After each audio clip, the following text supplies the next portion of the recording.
ഇന്നൊരു പലഹാരം ഉണ്ടാക്കണത് അതെന്താണെന്നുള്ളത് നിങ്ങൾക്ക് ഏകദേശം പറയുമ്പോൾ തന്നെ ഊഹിക്കാം. ഇത് കടലമാവ്, പഞ്ചസാര, പിന്നെ അതാ നെയ്യ് ഞാൻ ഉരുക്കി വെച്ചിട്ടുണ്ട്. നമ്മുടെ ബേക്കിംഗ് ട്രേയിൽ നെയ്യ് തേച്ച് വെച്ചിട്ടുണ്ട് കേട്ടോ. ഇപ്പോൾ മനസ്സിലായിട്ടുണ്ടാവും ഞാൻ മൈസൂർ പാവാണ് ഉണ്ടാക്കാൻ പോകണം. മൈസൂർ പാവ് അല്ലെങ്കിൽ മൈസൂർ പാക്ക് എന്താണെന്ന് വെച്ചാൽ അതാണ് ഉണ്ടാക്കാൻ പോകണം കേട്ടോ. നമ്മൾ ആദ്യം കടലമാവിനെ ഒന്ന് ലൈറ്റായിട്ട് ചൂടാക്കി ചലിച്ചെടുത്ത് വെക്കണം. അതാണ് ഫസ്റ്റ് ചെയ്യേണ്ടത്. നമ്മുടെ പാൻ ചൂടായാൽ ഞാനിപ്പോൾ കടലമാവ് എന്താ കണക്ക് വെച്ചാൽ നമ്മൾ ഏത് ഗ്ലാസ്സിലോ കപ്പിലോ എന്താ അളക്കണമെങ്കിൽ ആ ഒരു കപ്പിന് 2 ഗ്ലാസ് പഞ്ചസാര, 1 കപ്പ് കടലമാവ് 2 ഗ്ലാസ് പഞ്ചസാര, നെയ്യ് 2 ഗ്ലാസ്സിനേക്കാളും വേണം, 3 ഗ്ലാസ് ആവരുത്. ശരിക്കും 1, 2, 3 എന്നാണ് കണക്ക്.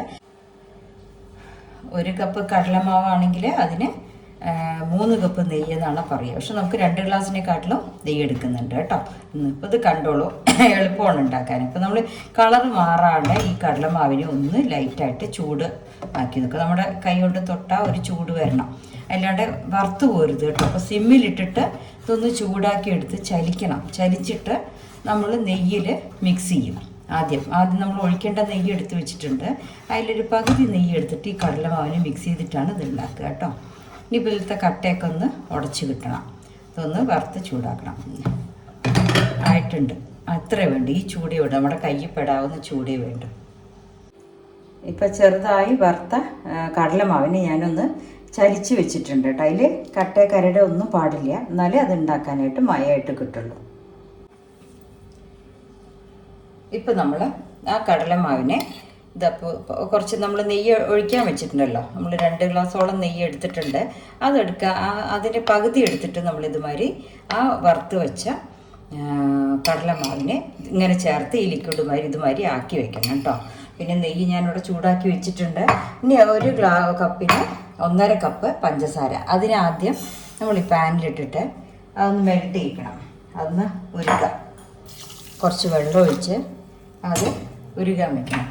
പഞ്ചസാര മുഴുവൻ ഉരുകിയ ശേഷമാണ് നമ്മൾ ഈ കടലമാവ് കലക്കി വെച്ചതിനെ അതിലൊഴിച്ചിട്ട് കൈ വിടാതെ ഇളക്കിക്കൊണ്ടിരിക്കണം. അപ്പോൾ നമ്മൾ അടുപ്പത്ത് വെച്ച് ഇത് നെയ്യ് ചെറു ചൂടോട് കൂടിയിട്ട് ഇടയ്ക്കിടയ്ക്ക് ഒഴിച്ച് കൊടുത്തിട്ടാണ് ഈ മൈസൂർ പാവ് ഉണ്ടാക്കുക കേട്ടോ. അപ്പോൾ ഇനി ഉണ്ടാക്കാൻ തുടങ്ങുമ്പോൾ പെട്ടെന്ന് ഉണ്ടാക്കണം, കൈ വിടാതെ ചെയ്യുകയും വേണം. അത് മാത്രമേ ശ്രദ്ധിക്കാനുള്ളൂ. ഇപ്പം നമ്മുടെ പഞ്ചസാര പാവ് എല്ലാം നന്നായിട്ട് അരിഞ്ഞു വന്നിട്ടുണ്ട്. ഇനി എന്താ ചെയ്യേണ്ടത് വെച്ചാൽ ഗ്യാസ് ഒന്ന് സിമ്മിലിട്ടിട്ട് ആ കൂട്ടി വെച്ച കൂട്ടുണ്ടല്ലോ മാവ്, അത് മുഴുവനും അതിലൊഴിക്കുക. അതിലൊഴിച്ചിട്ട് നന്നായി ഇളക്കണം. ഇതാ ഈ മാവ് ആ പഞ്ചസാര പാവിൽ കിടന്ന് മുറുകണം. എന്നിട്ടാണ് അതുണ്ടാക്കുക കേട്ടോ. അപ്പോൾ ഇതിപ്പോൾ ഇങ്ങനെ തിളച്ച് പതഞ്ഞ് ആ നെയ്യ് മുഴുവനും പുറത്തേക്ക് വരുമ്പോൾ ഞാനിത് ഇപ്പുറത്തെ അടുപ്പത്ത് കുറച്ച് ചൂടാക്കിയ നെയ്യ് വെച്ചിട്ടുണ്ട്. അത് കുറച്ച് നല്ല ചൂടോടുകൂടി ഒഴിച്ച് ആ പത റെഡി ആയിട്ടാണ് ഉണ്ടാക്കുക. ഇപ്പോൾ പതഞ്ഞ് വരാൻ തുടങ്ങി. ഇനി ആയിട്ടില്ല കേട്ടോ. ഇനി ഇതെങ്ങനെ കട്ടിയാകുമ്പോൾ നമ്മൾ പതഞ്ഞ് പുറത്ത് വരുമ്പോൾ കുറച്ചും കൂടെ നെയ്യ് ഒഴിക്കുക. പിന്നെയും പതഞ്ഞ് പുറത്ത് വരുമ്പോൾ നെയ്യ് ഒഴിക്കുക. അങ്ങനെയാണ് ഇതിൻ്റെ 3 സ്റ്റേജായിട്ടാണ് നെയ്യ് ഒഴിക്കേണ്ടത്. ഇതുപോലെ നമ്മൾ കൈ വിടാതെ ഇളക്കിക്കൊണ്ടിരിക്കണം കേട്ടോ. നമ്മളിപ്പോൾ ഒന്ന് പതഞ്ഞ് വന്നപ്പോൾ രണ്ടാമത് കുറച്ചുകൂടെ നെയ്യ് ഒഴിച്ചിട്ടുണ്ട്. രണ്ടാമത്തെ പ്രാവശ്യം ആദ്യം നമ്മൾ മാവിൽ കൂടെ കലക്കി. ഇപ്പോൾ രണ്ടാമത്തെ പ്രാവശ്യം എന്നിട്ട് ആ മാവ് വെള്ളവും പഞ്ചസാരയും എല്ലാം കൂടിയിട്ട് അങ്ങോട്ട് നെയ്യൊക്കെ ആയിട്ടൊന്ന് കുറുകി വരുമ്പോൾ നമ്മൾ കുറച്ചുകൂടെ നെയ്യ് ആഡ് ചെയ്യുക.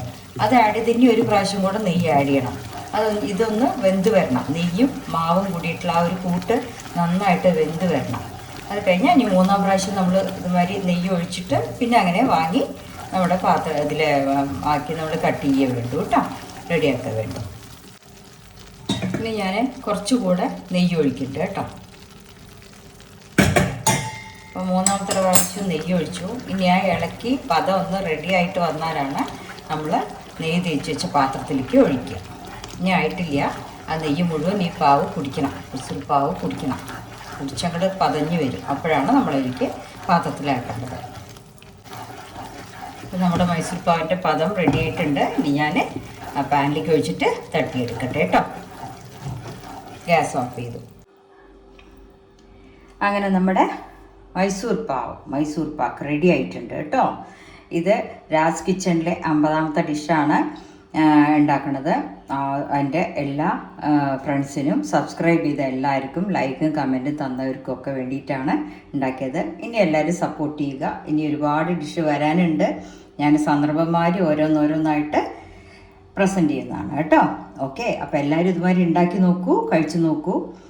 Thank you. ഇതാ നല്ല സോഫ്റ്റാണിത്, വായിലിട്ട് അലിഞ്ഞു പോകും. ഇങ്ങത്തോടെ വേണ്ടു കണ്ടോ, അത്രയും സോഫ്റ്റായിട്ടുള്ള മൈസൂർ പാവാണ്. അപ്പോൾ എല്ലാവരും ഉണ്ടാക്കി കഴിച്ചു നോക്കൂ കേട്ടോ. ഓക്കെ.